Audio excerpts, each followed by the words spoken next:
Let's now move to Parliament, and opposition parties are saying they're not going to give up until a motion of no confidence is passed against President Cyril Ramaphosa. Some parties want the president to be held accountable for the Phala Phala farm robbery.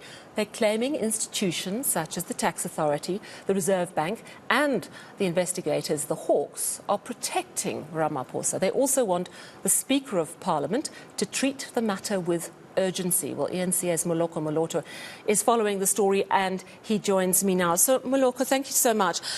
Give us some clarity on which political parties, because initially it seemed like almost all the opposition parties, significantly including the DA, were part of this call for a motion of no confidence. But we are hearing that the DA is not supporting this particular plan of action now. Tell us more.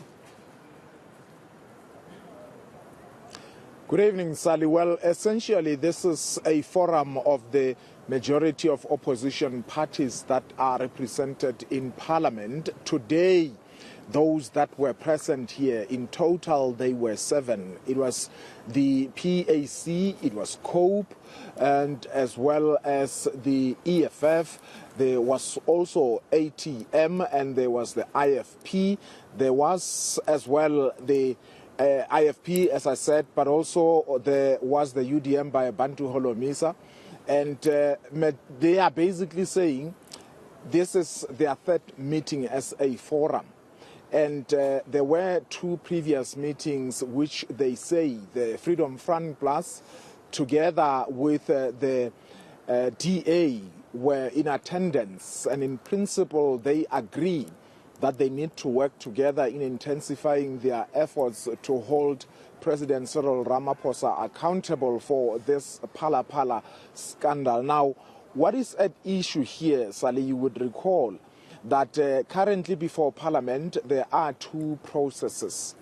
One is that the Speaker of Parliament, Nosiviwe Mapisa-Nqakula, has actually agreed that the letter written to her by DA leader John Steenhuisen, who wanted an establishment of an ad hoc committee to probe this Phala Phala matters with 2 issues, key issues as areas of focus. One, the DA wants clarity over allegations that the Deputy Minister of State Security, Mr. Zizi Godwa, had been made aware of this Phala Phala allegations and he decided to sit on them. 2, the DA wants a probe into allegations that the state funds belonging to, as well as the officers, police officers from the police's special task force, were actually sent to guard the Phala Phala farm, which is a private property of the president. And they are saying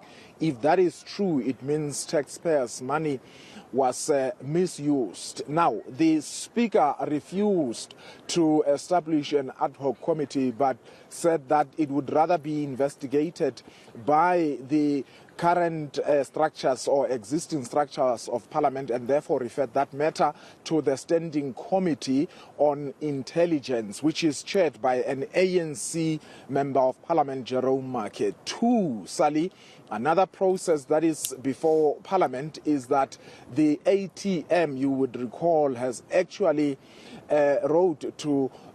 made a proposed motion in terms of Section 89 of the Constitution. This basically is to remove President Cyril Ramaphosa from office, and it's got dire effects, Sally, in that one, if the president is removed either on the basis that he has seriously violated the Constitution or the law, then it will mean that he will even lose the benefits. So the other thing is that there's a motion of no confidence, which would require just a simple majority, and they are saying they are going to be tabling it in Parliament. The DA is saying let's wait for the ad hoc committee process or that particular process to unfold before we even go into the motion of no confidence. I see. So there's a couple of processes underway. Clearly, though, the opposition parties are getting impatient, as is the rest of the country. The president has said we have to wait for the investigation to conclude. I don't want to muddy the waters, but there's a big push now from those parties. Let's just listen to what the ATM had to say. There are certain principles that ought to guide us as a country. One being the rule of law, the other being we are all equal before the law. Now, if any ordinary citizen would have committed the same crimes as committed by Ramaphosa, we do not think that after 70 days, SARS, the Reserve Bank, FIC, and all of these other institutions would have kept quiet. They would have acted. Therefore, we're dealing with a person that is highly protected by the institutions. That is why even the Hawks or NPA can't even outright state that they're investigating Ramaphosa. So we believe as the ATM that the coming together of opposition parties in Parliament will enforce accountability. You will remember that there are times whereby members of the ANC were to try to enforce accountability in Parliament, but they get suspended. However, as opposition parties, we are not at the mercy of Ramaphosa or the ANC. Therefore, we believe that the President is ultimately accountable to Parliament, and as members of Parliament as we are, it is our duty and obligation to make sure that he accounts. And we are going to continue with this process up until it reaches the finality of Mr. Ramaphosa being impeached and the motion of no confidence is passed against him. Thank you. We also know that the UDM is saying this is an absolutely urgent matter. The EFF leader, Julius Malema, is weighing in as well. Tell us about the importance of that. Well, indeed, Sally, the EFF leader, Julius Malema, has made even startling allegations here, saying that former President Thabo Mbeki is actually working in cahoots with Arthur Fraser, alleging that Mbeki wants to unseat Ramaphosa as a party president. And, we're going to see this happening. Of course, he's also saying that it's not necessarily to say the so-called RET force within the ANC is in support of that, because this is not necessarily their program. Let's listen to Mr. Malema there. And therefore, they're asking themselves, whose agenda is Fraser driving?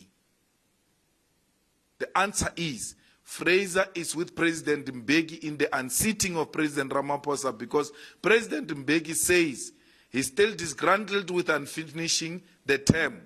What do you call it, Floyd? The Mahabane? Zeter Mahabane, yeah. Led the ANC, left before and came back to lead the ANC again. Mbeki is longing for Mahabane situation again. And therefore, there's an allegation that Fraser is actually working with Mbeki and not the RET forces. Go and read the mood, the attitude, the demeanor, the body language of RET forces when it comes to Fraser. They've never made Fraser their champion or Phala their scoring point, because this is not part of what they are. I mean, the longer this carries on, the more opposition parties are going to have something to say, the more the average South African is going to get irritated with waiting. What is going to happen next? What, if any, have been the responses from Parliament, within Parliament, or from the ANC?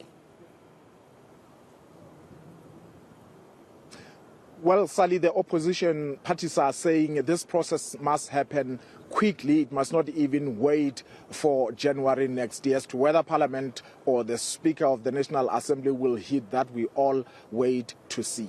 All right. Well, thank you so much for wrapping that one up for us. That is our reporter, Maloko Moloto.